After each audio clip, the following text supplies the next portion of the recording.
नमस्कार दोस्तों सबसे पहले आपसे एक बात कहना चाहूँगा कि जो पूरा का रिजल्ट सीज़न था वो अब लगभग समाप्त हो चुका है। एक या दो रिजल्ट बचे होंगे तो बचे होंगे, वरना जो मेन स्टॉक्स हैं उनके रिजल्ट आ चुके हैं। और आज की तारीख से जो स्टॉक एनालिसिस के हमारे जो रेगुलर वीडियोस हुआ करते थे वो अब मैं आपके सामने लेकर के आऊँगा। आपसे बस एक ही आप कह सकते हैं दरख्वास्त है कि आप उन स्टॉक के बारे में कमेंट बॉक्स में बताएं जहां आपको लगता है कि स्टॉक के ऊपर चर्चा होनी चाहिए।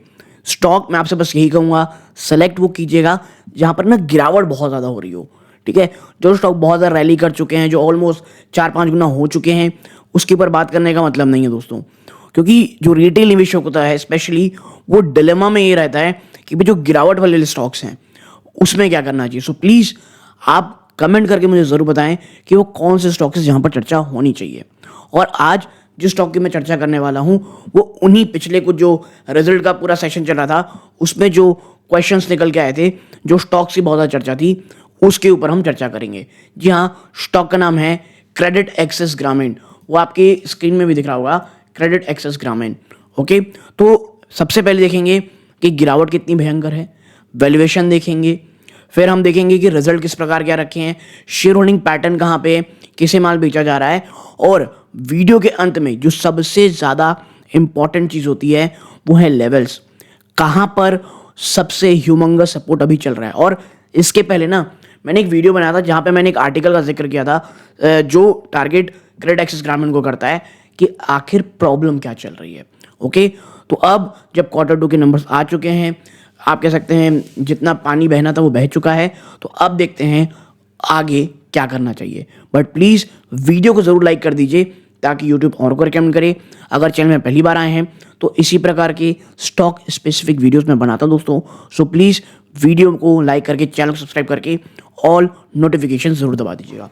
अब चलते हैं दोस्तों स्टॉक की तरफ। देखिए, अब पिछले 5 दिनों में आपका ये स्टॉक ना 4% से ज़्यादा गिर गया है। लेकिन जो डरावनी तस्वीरें हैं, और क्रेडिट एक्स में वीडियो मैं इसलिए बना रहा हूं क्योंकि जिस प्रकार के कमेंट्स आते हैं ना, कई निवेशक 1000, 1100, 1300 रुपए के भी आसपास, क्योंकि देखिए पिछले 1 सालों में आपका स्टॉक 1762, ठीक है, आपको भले ही दिख रहा होगा स्टॉक कितना 46.80 गिरा हुआ है, but let me tell you, अगर आप पिछले 1 सालों में ऊपरी स्तरों से आप देखोगे ना, आप पाओगे आपका स्टॉक ऑलमोस्ट 50% गिर चुका है। और इट्स, आप कह सकते हैं ये फनी नहीं है, ये बहुत सीरियस चीज़ है।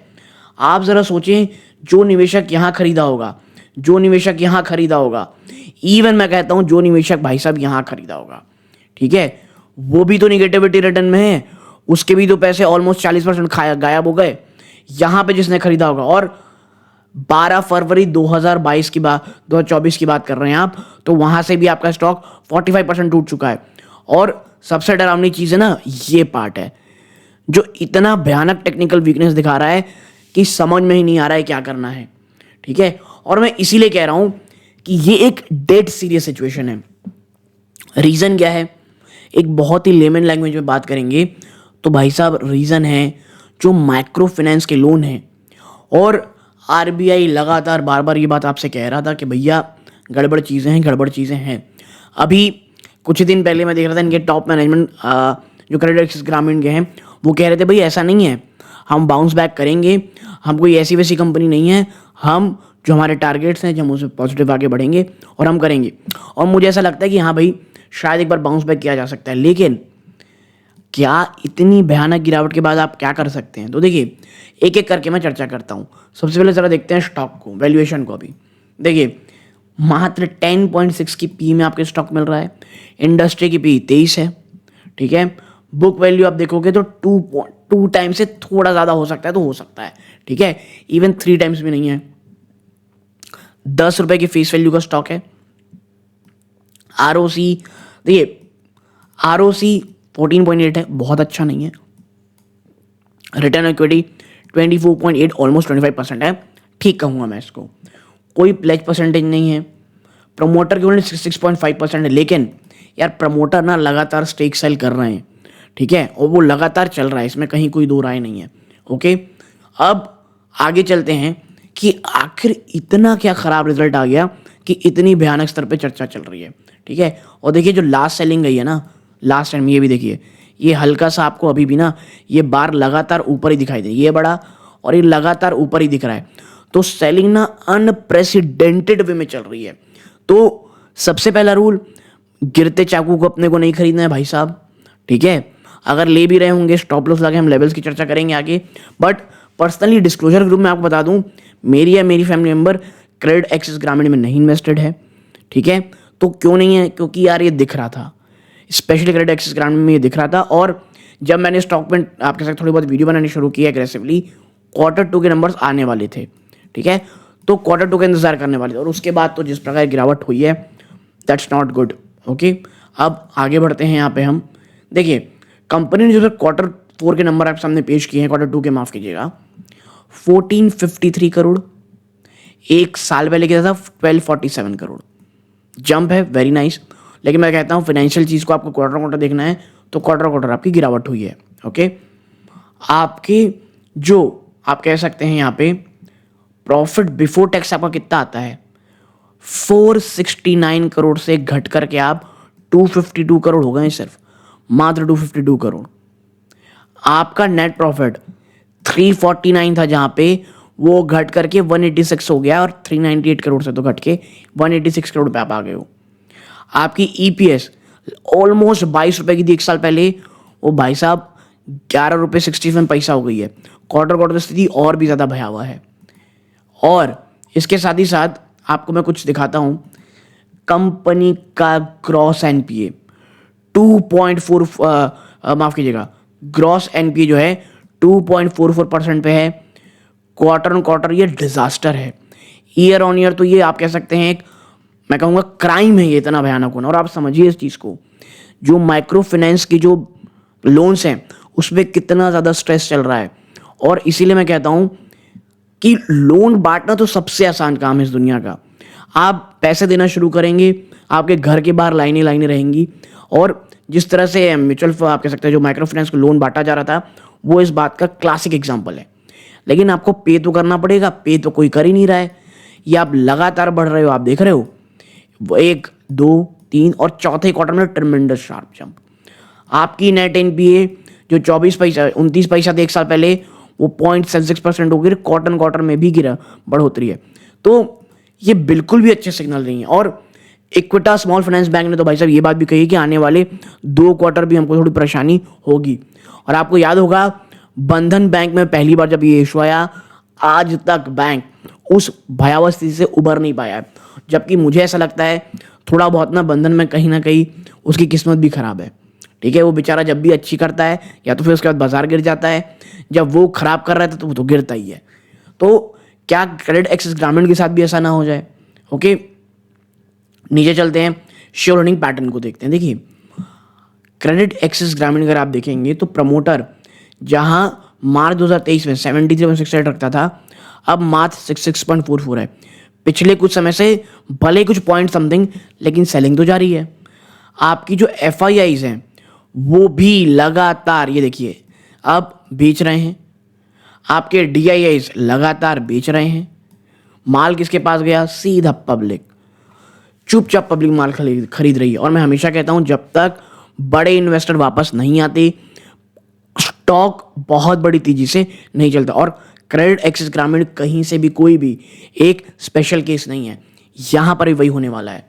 और अगर आप देखें कि जो एनुअल वो हैं, क्या कहना चाहिए आपको, जो आपके मैनेजमेंट वाले हैं वो क्या कह रहे हैं यहाँ पे, तो अर्निंग हाइलाइट्स में हम चर्चा नहीं करेंगे। मेन जो मुद्दा है एसेट क्वालिटी अपडेट का, उसमें आते हैं। देखिए जो एक सबसे बड़ा कंसर्न है, delinquency trend, temporary increase in delinquency due to third party intervention affecting repayment. Third party का इंटरवेंशन इसलिए रीपेमेंट नहीं हो पा रही है। Tight liquidity and cash flow constraint face by customer, customer के पास पैसे ही नहीं है, उसके हाथ में लिक्विडिटी इशू, इसलिए वो पे नहीं कर पा रहा है। साफ साफ लिखा है, कैश फ्लो कंस्ट्रेंट है। इनकम वेरिएशन देखने को मिल रही है एग्री लेबरर्स में due to adverse weather condition, ठीक है। इस बार जो वेदर कंडीशन आपको पता होगा, लॉन्ग मानसून रहे। लेकिन मुझे ऐसा लगता है कहीं ना ये जो चीज़ें बात कही जा रही, नो डाउट कहीं हद तक सही होंगी, लेकिन कहीं ना कहीं ये चीज़ प्रॉब्लम है आपने लोन जो है बहुत ही बड़े स्तरों पे बांटा है, ठीक है। आपने लोन बहुत एग्रेसिवली बांटा, आपने ये नहीं देखा कि भाई साहब ये पे होगा नहीं होगा। अब कई जगह मैं देखता हूँ कि हाँ भाई गरीब आदमी के हाथ पैसा गया है, नहीं दे पा रहे तो क्या हुआ। प्रॉब्लम ये नहीं है, प्रॉब्लम ये है जब आप उन्हें दे रहे हैं तो एक चीज़ समझिए, या तो आप लिस्टेड मत रहिए ना। आप लिस्टेड कंपनी है, उसके बाद होगा क्या, जो आम निवेशक है, क्योंकि जो कोई बहुत बड़ा आदमी नहीं है, at the end of the day public का ही माल गया, आपको और मेरे जैसे एक रिटेल निवेशक ने ही धक्का खाया है। तो हर जगह सोशलिज्म को ले जाना इट्स नॉट दैट गुड, ठीक है। और यही मैं कह रहा हूँ इसलिए आपसे कि अगर आप एक लिस्टेड कंपनी है तो आपको इन सब चीज़ों में बहुत ज़्यादा ध्यान देना पड़ेगा, ओके। और इसके साथ ही साथ अगर हम नीचे चलेंगे कि कंपनी क्या कह रही है यहाँ पे चैलेंजेस इंडस्ट्री कॉन्ट्रैक्ट्स में, तो देखिए इनका ये मानना है इंडस्ट्री डायनेमिक्स में जो अनसिक्योर्ड लैंडिंग स्पेस है वो विटनेस कर रहा है increase delinquency levels attributed to environmental factor और टाइटर क्रेडिट नॉर्म।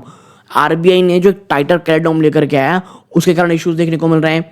जो micro finance gradual implementation June 2024 to strengthen underwriting norm across the industry which management views as essential for long term health. अब तो आप बोलेंगे ही भाई साहब अगर RBI नहीं लाता तो आप एंड जो अंडर राइटिंग प्रोसेस है यानी किसे लोन देना है नहीं देना है इसको लेकर के जो पूरा प्रोसेस होता है उसे आप अच्छे करते ही नहीं। कस्टम बिहेवियर क्या है, मैनेजमेंट ये नोट कर रहा है there is a trend where over leverage customer facing challenges but they anticipate recovery as environmental factor stabilize, ठीक है। तो सही सही शब्दों में मुझे ही लगता है लोन बहुत ज़्यादा बांट दिए गए हैं और अब जब नींद खुल रही है दोस्तों तो समझ में आ रहा है कि भाई साहब अब थोड़ी सी ना देर तो हो गई है। तो कब तक ये होगा ये हमको देखना पड़ेगा आने वाले 1 से 2 क्वार्टर में, ओके। अब लेवल्स की चर्चा कर लेते हैं थोड़ा सा। तो देखिए जो बिग शार्क इन्वेस्टर है ना इसमें Canara group 3.9%, Axis group 1.65%, ICICI group 1.05%। और पिछले मंथ जो ओवर ट्रेडिंग हुई है ना, पिछले मंथ की बात कर रहा हूं मैं, वहां से ये पूरी रेंज कैलकुलेट की गई है मनी कंट्रोल के द्वारा, ओके। क्या क्या है यहाँ पे आप देखें, पहला सपोर्ट 855 क्लासिक के हिसाब से, फिर 737, देन 563 और फिबोनाची के हिसाब से अगर आप देखोगे तो 920 आपका पहला था, 850 सेकेंड सपोर्ट था, देन 737 रुपीज। तो आप कह सकते हैं ऑलमोस्ट ये रेंज ना 730 से 850 के आसपास आपको आती हुई दिखाई दे रही है। आपकी जो एक्सपोनेंशियल मूविंग एवरेज है ईएमआ 5 के नीचे है, 10 के नीचे है, 20 के नीचे है, इवन 50 के भी नीचे अब वो ट्रेड कर रहा है। तो मैं इसीलिए कहूँगा कि अगर आप इन लेवल्स पे हैं तो प्लीज़ बहुत ध्यान दे करके करें क्योंकि आपका ट्रेंड आज भी बेयरिश है, मूविंग एवरेज आपके बेयरिश चल रहे हैं, टेक्निकल इंडिकेटर आपके बेयरिश हैं, ओके। तो ये इशू जल्द जाएगा ऐसा नहीं लगता, मेरा ये मानना है। थोड़ा सा हमको सीरियस होना पड़ेगा अगर आप क्रेडिट एक्सेस ग्रांड में निवेशित हैं, मुझे ऐसा लगता है। और ऊपर से अगर आप 1000 रुपीज़ के ऊपर है ना तो वो लेवल्स अभी जल्द नहीं आने वाले, आपको आने वाले समय में शायद थोड़ी और गिरावट, थोड़े इश्यूज का सामना करना पड़ सकता है। मुझे लगता है कि एज ए इन्वेस्टर आपको थोड़ा सा पेशेंस रखने की ज़रूरत पड़ेगी। मुझे क्या लगता है, क्या ये बहुत अच्छा स्टॉक है? नहीं, बिल्कुल नहीं है। बाजार में इस समय से बहुत अच्छे स्टॉक्स हैं। अगर आप ज़्यादा लॉस में नहीं हैं, आपको क्रेडिट एक्सेस के बजाय कहीं और निवेश करने की सोचनी चाहिए। लेकिन देखिए, ये मेरी पर्सनल राय है, आपको जो आपको करना चाहते हैं आप अपने वित्तीय सलाहकार की सलाह लीजिए, ठीक है। अपनी खुद रिसर्च कीजिए, उसके बाद ही कोई कदम उठाइएगा। और अगर आपको ये ओवरऑल वीडियो अच्छी लगी हो, वीडियो को लाइक करके चैनल को सब्सक्राइब ज़रूर कीजिएगा दोस्तों। यहाँ तक जुड़े रहे, बहुत बहुत धन्यवाद। ये इस वीडियो का अंत है। और जी हाँ दोस्तों, मैं आपको बता दूँ, अगर आप माइक्रो फाइनेंस में कहीं जाना चाहते हैं तो मुझे पर्सनली मुथूट माइक्रोफिन एक बहुत अच्छा स्टॉक लगता है। इतनी भयानक गिरावट के बावजूद भी जब मैंने उसके बाद की चर्चा की थी 200 के आसपास, स्टॉक ने उस लेवल तक को नहीं तोड़ा दोस्तों, ओके। सो मुथूट माइक्रो फाइनेंस मुझे इस सेक्टर में भी वो एक स्टॉक काफ़ी अच्छा लगता है, ओके। तो ये इस वीडियो का अंदर है। चैनल सब्सक्राइब करके वीडियो को लाइक कीजिए और नोटिफिकेशन दबाइए। जय हिंद दोस्तों।